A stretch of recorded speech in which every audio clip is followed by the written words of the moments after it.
Hello traders, welcome to my YouTube channel trade with Aditya. I hope you all are doing great. कल के दिन हमने market में देखा अच्छा खासा गैप डाउन हुआ, बट उसके बाद ऑलमोस्ट जितना प्रीवियस डे क्लोज था ऑलमोस्ट वहाँ तक रिकवरी दे दी मार्केट ने। हमारी बात हुई थी कि यहाँ पर मैं दिखाता हूँ, जो ड्राइंग्स हैं उसको हाइड करता हूँ। ये आपके सामने 1 मिनट का टाइम फ्रेम का चार्ट खुला हुआ है। एक बार 5 मिनट पे चलते हैं, फिर वापस हम लोग 1 मिनट पे आएंगे, उसके बाद अगेन हम लोग एनालिसिस स्टार्ट करेंगे। यहाँ पर देखो, शेड ये किया था मैंने कि यहाँ पर प्राइस 1 सेकेंड, इस जगह पर प्राइस बहुत टाइम से कंसोलिडेट कर रहा था। हो सकता है एक गैप अप हो सकता है, पॉसिबल था, बट उसके बाद मार्केट ने गैप डाउन दिया, अच्छा खासा गैप डाउन हुआ। तो ये मैं अक्सर कहता रहता हूँ कि आप प्लान करके कुछ भी रख सकते हो। आज हम लोग प्लान कर रहे हैं कि सपोज यहाँ खुलेगा मार्केट तो हम लोग ये करेंगे, बट मार्केट अपने हिसाब से चलता है। और हम लोगों को कई बार ऐसा होता है, कई बार आपने देखा, खासकर अभी जो कुछ दिनों से वोलेटाइल चल रहा है मार्केट, कई बार आपने देखा होगा कि रात प्रीवियस डे की स्टडी कई बार फेल हो जाती है खुलते के साथ ही। उसके बाद आपको अगेन वापस से एनालाइज करना पड़ता है इंपॉर्टेंट लेवल्स क्या रहेंगे और किस तरह से हमें काम करना है। मैंने 9:30 के आसपास अपने टेलीग्राम चैनल पे, पहले तो मैं बता दूं, अगर आप वहाँ पर नहीं हो तो प्लीज़ आप वहाँ जाके ज्वाइन कर सकते हो, क्योंकि मार्केट आवर्स में भी अगर कुछ मुझे दिखता है प्राइस एक्शन, या कई बार हमारे प्रीवियस डे के एनालिसिस गलत होती है, उसके बाद हमें नया एनालिसिस करना पड़ता है, तो वो सब चीज़ें मैं वहाँ पर शेयर करता रहता हूँ मेंबर्स लोगों के साथ। हम लोग वहाँ पर स्टॉक से रिलेटेड या फिर कोई क्वेरी हो प्राइस एक्शन से रिलेटेड, तो वो सारी चीज़ें हम लोग आपस में डिस्कस भी करते रहते हैं। फिलहाल यहाँ पर देखो, मैंने यहाँ पर शेयर किया था समवेयर अराउंड 9:30 कि यहाँ पर ब्रेकडाउन तो आ गया है, बट ये सपोर्ट हमने डिस्कस किया 35,600 का, वहाँ पर से इनसाइड बार कैंडल बना रहा है। देखो यहाँ पे, तो यहाँ पर क्या हो रहा है, यहाँ पर एक ग्रीन कैंडल बना है रिवर्सल के बाद, फिर उसके अंदर रेड कैंडल, फिर उसके अंदर ग्रीन कैंडल, फिर अगेन उसके अंदर ही, मतलब उसके टॉप और लो के बीच में ही आपको अगेन कैंडल्स पे कैंडल्स बन रही थी। तो ये मैंने शेयर किया था कि इनसाइड बार कैंडल्स फॉर्मेशन हो रहा है निफ्टी बैंक में। अगर लो टूटता है 15 मिनट कैंडल का तो आप यहाँ पर शॉर्ट कर सकते थे। अदरवाइज मैंने ये भी खासकर कहा था कि 15 मिनट टाइम फ्रेम का जो कैंडल है, पहला कैंडल, उसका हाई अगर टूट जाता है then you can go long. आप अगर 15 मिनट्स टाइम फ्रेम पे जाओगे और उसके बाद देखो क्या हुआ, हम लोग वापस चलते हैं। Yes, there it is. तो यहाँ पर ये सब चीज़ें हटा देते हैं हम लोग। इसका हाई जैसे ही यहाँ पर टूटा है कन्विंसिंगली, ये वाला कन्विंसिंग इसको नहीं मानेंगे क्योंकि यहाँ पर सेलिंग प्रेशर दिख रहा है। उसके बाद कन्विंसिंगली जैसे टूटा है, उसके बाद आप देखो यहाँ पर क्या हुआ, अच्छा खासा प्राइस में मूवमेंट आया है और यहाँ तक हमारा रेजिस्टेंस तक गया है। ये रेजिस्टेंस इंपॉर्टेंट क्यों है, यहीं पर क्यों लिया प्राइस है सपोर्ट। देखो, प्राइस को अगर समझोगे तो प्राइस कुछ भी इलॉजिकल नहीं करता, भले हमें समझ में नहीं आता और हम कहते हैं कि चलो मार्केट रैशनल नहीं है, इरैशनल है, बट मार्केट हमेशा रैशनल होता है। हमारी समझ लिमिटेड होती है, हम समझते देर से हैं या बाद में हमें समझ में आता है अच्छा मार्केट ने ऐसा इसलिए किया क्योंकि ये कारण था। ठीक है ना, तो इसको हटा देते हैं एक बार हम लोग और मैं दिखाता हूँ यहाँ पर क्या था।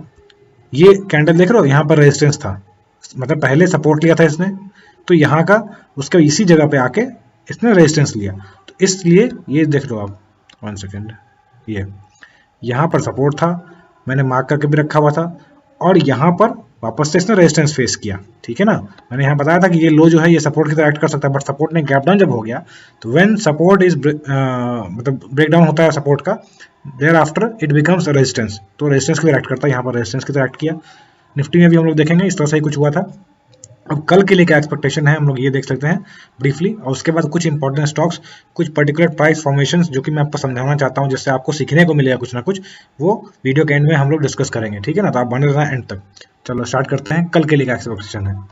देखो यहाँ पर जो अननेसेसरी ड्राइंग्स थे उसको मैंने हटा दिए हैं। एक जो ये ट्रेंड लाइन ऊपर से आ रही थी, मैंने बताया भी था, ऊपर से रिजेक्शन फेस करता हुआ आ रहा है प्राइस यहाँ पे इस ट्रेंड लाइन से।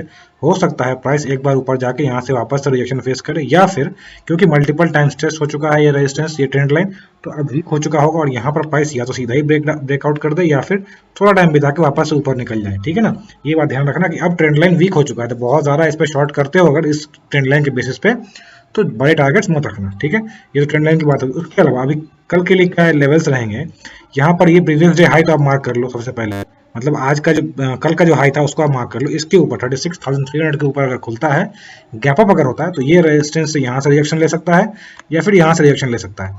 अब हम लोग एक दिन पहले बाकी मार्केट्स देखते हैं कि मार्केट गैप अप चल रहा है, SGX निफ्टी ऊपर चल रहा है, बट अगेन अगले दिन कुछ और न्यूज़ आती है रात में और फिर सारा का सारा खेल उलट जाता है। इसलिए एग्जैक्टली आप अजम्पशन लेके मत चलना, मार्केट जैसा खुले उसके अकॉर्डिंग मैं टेलीग्राम पे भी अपडेट कर दूंगा और आप लोग भी उसके अकॉर्डिंग ही काम करना। यहाँ से रिएक्शन फेस कर सकता है, ये सारे लेवल्स रहेंगे और ये पूरा का पूरा एक जोन रह सकता है, यहाँ ट्रेंड लाइन और ये रेजिस्टेंस है, तो ये ध्यान रखना।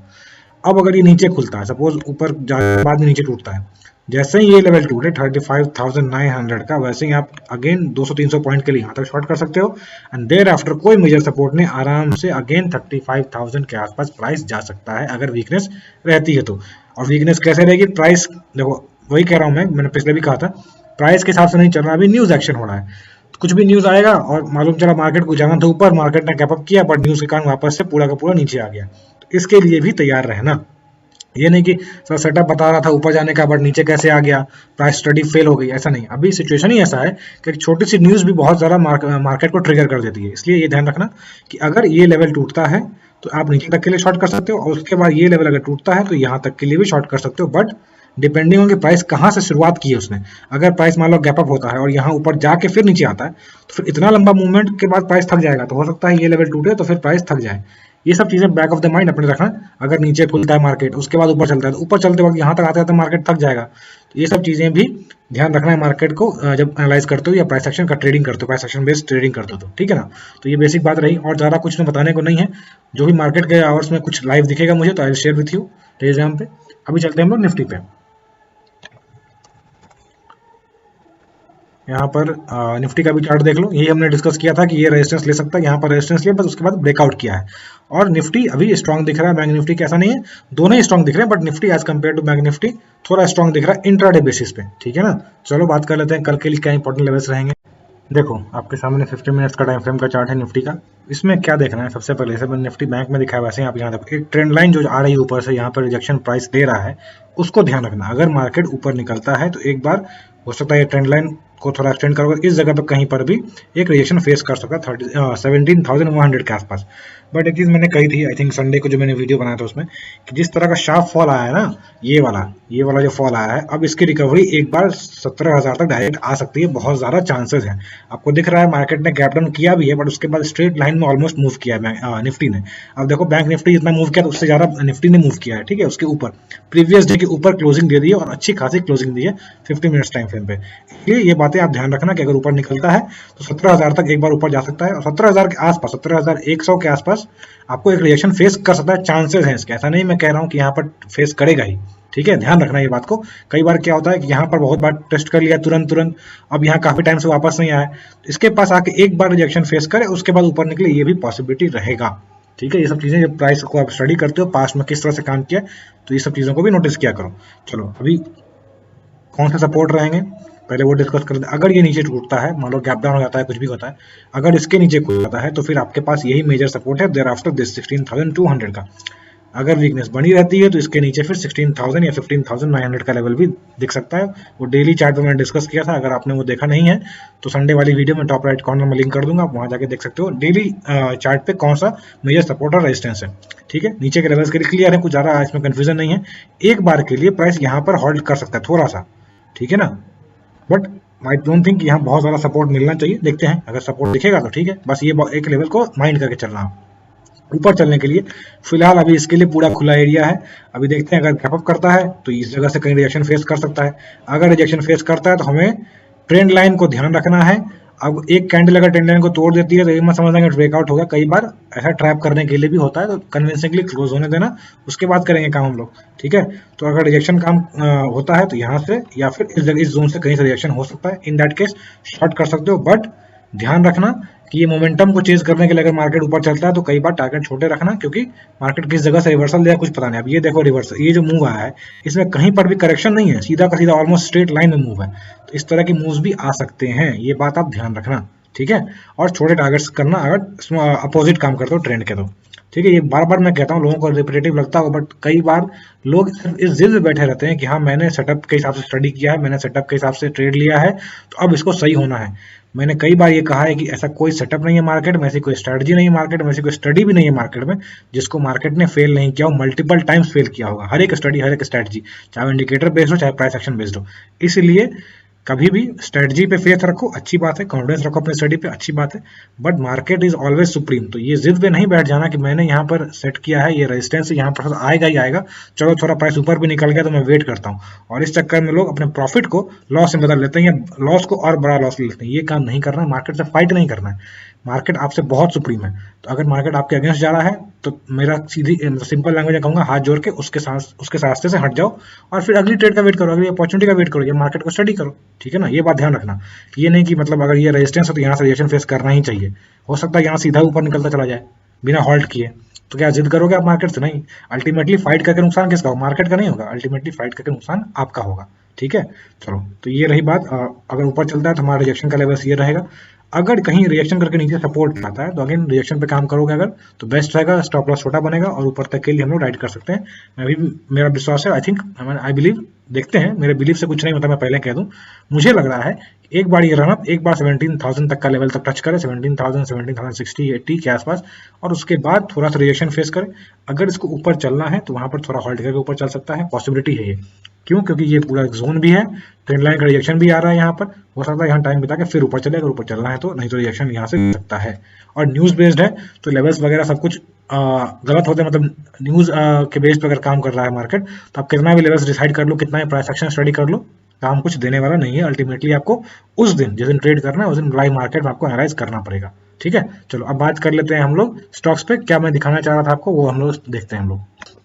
अब यहाँ पर देखो हिंडाल्को का चार्ट है, मैंने टेलीग्राम पे शेयर भी किया था मार्केट आवर्स में ही, कि अच्छा खासा ब्रेकआउट आया है। कैसा ब्रेकआउट है, क्या ब्रेकआउट है, स्ट्रक्चर देख लो आप। ठीक है, आपको ऑटोमेटिकली दिख रहा होगा, जो लोग मुझसे जुड़े हुए हैं काफी टाइम से उनको भी तो तुरंत ही दिख जाना चाहिए बिना किसी ड्राइंग के, कि कप एंड हैंडल का ब्रेकआउट है, बहुत अच्छा ब्रेकआउट है, इंक्रीज वॉल्यूम के साथ ब्रेकआउट है। टारगेट कहाँ पर आता है इसका, समवेयर अराउंड अप्रोक्सीमेटली 600, 650, 700 के आसपास। ठीक है, रफली मैं बता रहा हूँ, बाकी आपको मैं डिटेल में चार्ट जो है मैंने शेयर किया था टेलीग्राम चैनल पे, आप वहाँ देख सकते हो। अब ये चीज आपको दिखा, सेक्टर कौन सा है, एल्यूमिनियम सेक्टर का है, मेटल सेक्टर का है, दिख रहा है आपको। मेटल सेक्टर में आप अगर देखोगे इंडेक्स को तो 200 EMA से मैं दिखा दूंगा आपको, इस जो मैंने दूसरा चार्ट मैं शेयर करूंगा उसके बाद मैं दिखा दूंगा कि क्यों मेटल स्टॉक्स में रिवर्सल आ सकता है, पॉसिबिलिटी है। ठीक है, और सारे अब काफी टाइम मैंने पहले भी मैंने शेयर किया था, टाटा स्टील, जिंदल स्टील, ये सब अच्छा खासा कंसोलिडेट कर रहा है, तो पॉसिबिलिटी है कि एक बार अपमूव आ जाए और वापस से निफ्टी या बाकी मार्केट को ऊपर ले आ सकते हैं। खैर, यहाँ पर देखो क्या हो रहा है, बनाया कब। ठीक है, यहाँ पर किस तरह का स्ट्रक्चर, ये गौर करो आप। ठीक है, क्योंकि मैं एग्जैक्टली समझाने वाला हूँ कि इसका क्यों दिखा रहा हूँ मैं इस तरह से। यहाँ मार्केट नीचे आया, ठीक है, फिर बहुत अच्छे वॉल्यूम के साथ ऊपर बना रहा है कैंडल, ठीक है, और अल्टीमेटली ब्रेकआउट कर गया। ठीक, सेक्टर मैंने बता दिया, मेटल सेक्टर का, एल्यूमिनियम सेक्टर का स्टॉक है, और ओवरऑल सेक्टर भी इस तरह का रिवर्सल दिखा रहा है अभी। अब हम लोग चलते हैं सिमिलरली। मैं क्यों कहता हूँ कि अगर आप डेली बेसिस पे चार्ट देखोगे आपको बहुत चीजें ऐसे भी क्लियर हो जाएंगी जो कि किसी बुक में नहीं मिलेगी, किसी कोर्स में नहीं मिलेगा, कहीं नहीं मिलेगा। ठीक है, जो मुझसे जुड़ते हैं मैं उनको ये बात अक्सर कहता हूँ, मतलब मेरे पास कोई शॉर्टकट नहीं मैं अपनाता हूँ, आपको शॉर्टकट चाहिए तो वो भी मैं बताता हूँ, बट अदरवाइज मेरा ऐसा पर्सनल व्यू है, मैं ऐसा काम ही करता हूँ, मैं ऐसा ही काम करता हूँ कि मैं डेली चार्ट देखता हूँ। ठीक है, मोर देन 500 चार्ट्स, क्योंकि मेरा काम है तो मैं देखता हूँ। आपको नहीं कह रहा कि अभी 500 चार्ट्स देखो, बट बार बार चार्ट देखने से क्या होता है, एक जो चार्ट होता है, चार्ट में कोई प्राइस एक्शन हो, अगले चार्ट में किसी और टाइम फ्रेम में भी हो सकता है, पॉसिबिलिटी है। ठीक है, सिमिलर पैटर्न्स फॉर्मेशन होते हैं, कप एंड हैंडल आपको डेली टाइम फ्रेम में मिलेगा, वीकली में भी मिलेगा, मंथली में मिल सकता है, और 1 मिनट में भी मिल सकता है। तो अगर आप देखते चलोगे तो आपको बहुत चीजें कोरिलेट कर पाओगे और उसके बेसिस पे अर्ली डिसीजंस ले पाओगे बाकी क्राउड के मुकाबले। ठीक है, अब देखो यहाँ पर, सॉरी हाँ यहाँ पर देखो, इसको मैं यहाँ देखो, कुछ सिमिलैरिटी दिख रही है आपको। एक तो सेक्टर का स्टॉक, सेम स्टॉक सेक्टर का स्टॉक है, इसलिए भी। दूसरी बात, कुछ उस तरह का ही कैंडल फॉर्मेशन हो रहा है यहाँ पर, ध्यान देना, वापस जाकर उस चार्ट पर देखना, इस तरह का सिमिलर कैंडल फॉर्मेशन हो, बट यहाँ पर अभी ब्रेकआउट नहीं हुआ है। So we are early right now. मैं ये नहीं कह रहा कि बिना प्राइस एक्शन के, बिना ब्रेकआउट के आप एंट्री ले लो, but this you should study. जैसे ही आपको ब्रेकआउट होते हुए दिखे तो आप यहाँ पर ले सकते हो। ऑल्दो कई बार मैंने अर्ली एंट्री के भी सेटअप शेयर किए हैं, तो अगर आपने वो सब वीडियोस नहीं देखे हैं तो आपको मिलेगा मल्टीपल कंफर्मेशन वाला वीडियो और अर्ली एंट्री वाला, मैं ऊपर लिंक कर दूंगा या फिर डिस्क्रिप्शन में दे दूंगा, आप देख सकते हो किस तरह से हमने कई बार अर्ली एंट्री भी देखा है। ठीक है, और कैसे मैं स्टॉक सिलेक्शन करता हूँ, स्टॉक सिलेक्शन का वीडियो में डाल दूंगा डिस्क्रिप्शन में। यहाँ पर आपको दिख रहा है कि जिस तरह का फॉर्मेशन, जिस तरह का रिजल्ट उस चार्ट में हुआ था, सिमिलर रिजल्ट इस चार्ट में भी पॉसिबल है। अगेन पॉसिबल है, याद रखना, कोई गारंटी नहीं है। तो आपको ये बात अपने दिमाग में रखना है, इसको अपने वॉच लिस्ट में रखना है, और जिस तरह से प्राइस एक्शन मूव करे अपने रिस्क कैपेसिटी के अकॉर्डिंग, अपने नॉलेज और स्टडी के अकॉर्डिंग आप इसमें ट्रेड ले सकते हो। अगेन इसका टारगेट कहाँ तक आता है, अगर ब्रेकआउट करता है तो समवेयर अराउंड 160, 150, 170 के आसपास। ठीक है, 160, 70 के आसपास रफली। कैसे कैलकुलेट किया मैंने, आप खुद से अपने चार्ट पर कैलकुलेट करो। मैक्सिमम डेप्थ जो होता है कप का, उसको हम लोग ब्रेकआउट या नेकलाइन के ऊपर रखते हैं। ठीक है, अब एक और स्टॉक, उसका हम लोग आवरली टाइम फ्रेम पे डिस्कस करेंगे, वो है टाइटन। यहाँ पर देखो 1 सेकेंड में दिखाता हूँ आवरली टाइम फ्रेम पे, और बाकी ड्राइंग सब लोग हटा देते हैं। अब यहाँ पर देखो क्या हो रहा है, आपने असेंडिंग ट्रायंगल पैटर्न के बारे में सुना होगा। आप यहाँ पर देखो क्या हो रहा है, मैं इसको ब्लैक से दिखा देता हूँ ताकि क्लियर दिखे आपको। ध्यान दो, यहाँ से मार्केट ऊपर गिरता हुआ है, यहाँ पर सब रुका, फिर ऊपर गया। ठीक है, ये लो बनाया यहाँ पे मार्केट ने, यहाँ पर लो बनाया, देर आफ्टर नीचे आया, ये लो बनाया, फिर ऊपर गया। ठीक है, ध्यान दो, उसके बाद ये लो बनाया, फिर मार्केट ऊपर गया, ठीक है। बार बार एक तो रेजिस्टेंस को टेस्ट कर रहा है तो वीक होता जा रहा है रेजिस्टेंस, जैसे मैंने समझाया भी अभी निफ्टी बैंक निफ्टी में भी। फिर इसी लेवल पे काइंड ऑफ डबल बॉटम बना। क्यों डबल बॉटम कंफर्म हो गया? क्योंकि डबल बॉटम अगर देखोगे तो डबल बॉटम का नेकलाइन टूट गया है अभी, ठीक है। अब कंफर्म हो गया डबल बॉटम है। अब इसके ऊपर ब्रेकआउट भी आया और इंक्रीज वॉल्यूम से आया, जो ब्रेकआउट कैंडल है उसके नीचे देखो इंक्रीज वॉल्यूम है, दिस इज अनदर कंफर्मेशन। तो आप क्या देख रहे हो इसमें, सेम लेवल पर resistance, so resistance is getting weak and low जो है ऊपर की ओर शिफ्ट हो रहा है बार बार, ठीक है। So this is ascending triangle.